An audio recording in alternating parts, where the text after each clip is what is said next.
peguei uns dados aqui do INCA que até 2025, no Brasil, serão 73.610 novos casos de câncer por ano.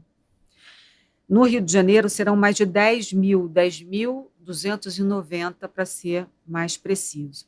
Vamos falar sobre a menopausa? A menopausa tem alguma incidência na questão do câncer de mama ou não? Na verdade, Flávia, porque a gente está falando em fatores de risco, e o maior fator de risco para câncer de mama é a idade. Então, assim, falando em pacientes muito jovens, o câncer de mama ele é extremamente infrequente em pacientes com menos de 35 anos. Pela OMS, pacientes muito jovens, mulheres muito jovens, são mulheres com 35 anos ou menos. Então, essa faixa etária onde o câncer de mama, ele realmente está aumentando, mas ele ainda é infrequente perto de onde é o seu pico, que é na pós-menopausa, em torno de 60, 70 anos de idade. Então, não é que a menopausa venha a propiciar o seu desbalanço hormonal, risco maior de câncer de mama, mas é por conta da própria idade. Então, pacientes em pós-menopausa, a menopausa ocorre numa idade mediana de 55 anos, a partir dali, realmente, os diagnósticos de câncer de mama ainda são mais frequentes, ainda há uma maior prevalência de pacientes vivendo com câncer de mama hoje, pós-menopausadas, do que pacientes mais jovens. É a questão da reposição hormonal. Muita gente faz reposição hormonal e agora está uma ideia, está uma fase de usar chip de testosterona, não é? A mulherada está toda botando o chip da testosterona, que é para dar mais disposição, para ficar, né, mais sarada. Qual o impacto disso na saúde? Exatamente, Flávia. A questão do chip eu considero que é uma preocupação até de saúde pública.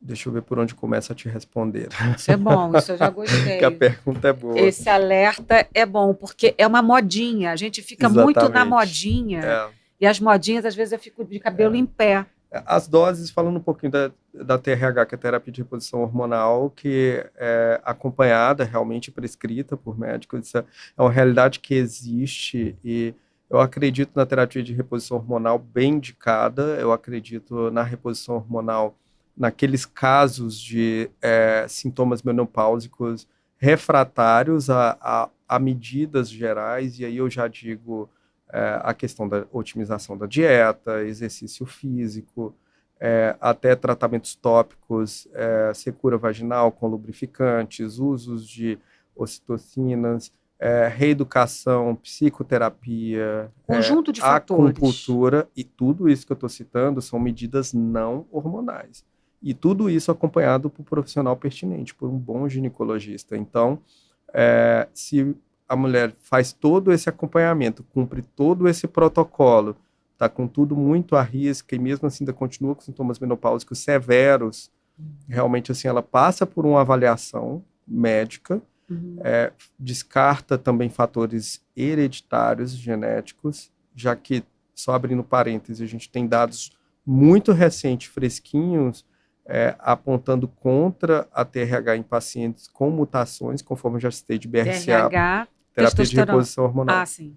Então, terapia de reposição hormonal, conforme eu citei, essas pacientes mutadas, elas têm um risco muito maior de ter câncer de mama do que a população geral. Então, pacientes mutadas, eu acredito que não devam fazer terapia de reposição hormonal.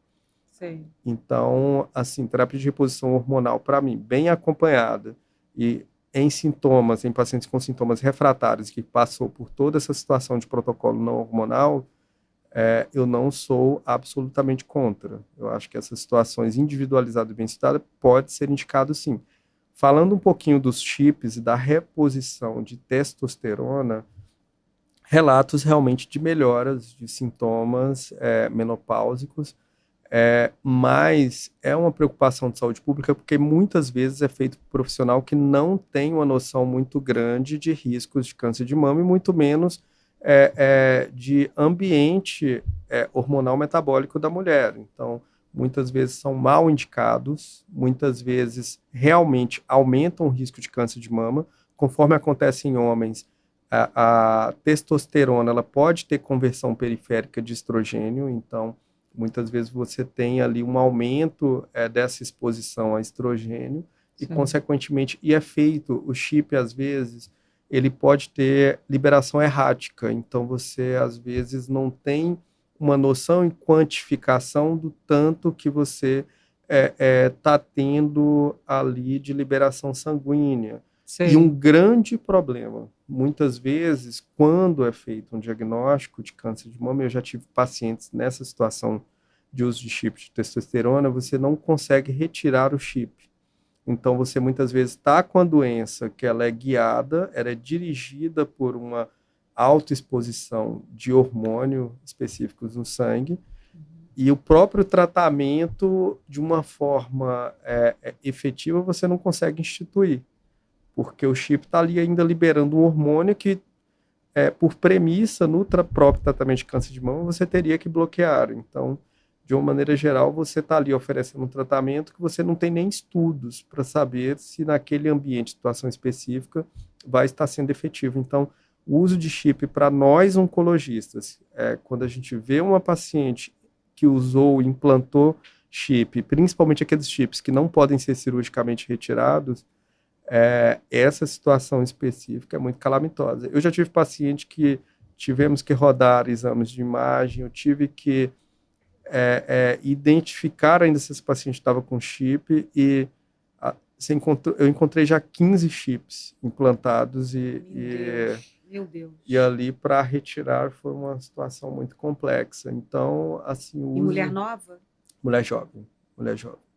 Então, Mas isso uma mulher com mais de 50 anos é até mais grave, então. Exatamente. Porque em muitos casos, hoje no câncer de mama, você tem que induzir a queda do estrogênio no sangue, com medicamentos específicos. Mas você não consegue, porque você vai entrar com a medicação, mas o chip está ali liberando ainda. Como é que você vai modular isso? Como você vai modular? A modulação em prol do tratamento de câncer de mama, ela fica muito complexa nessa situação. Gente, então cuidado, né? A gente, na modinha, a gente vai embora. Excelente esclarecimento sobre o tema. Parabéns, doutor Maria Luísa Abreu Cardoso. Obrigada pela sua mensagem, Maria Luísa. Obrigada pela sua participação. E aí eu te pergunto, doutor Gessé, sobre o chip. Karen Souza, existe algum avanço em termos de vacinas para o câncer de mama? Deixa eu só fazer um adendo aqui para a gente não perder o fio da meada do chip. Segura aí a pergunta da Karen, que eu já vou fazer, Karen, não vou esquecer de você, não. O papo tá bom. Sobre a questão do chip, tem a questão da pomada de testosterona. É o mesmo impacto ou não? É praticamente o mesmo impacto, né, Flávia? Mas ali você modula.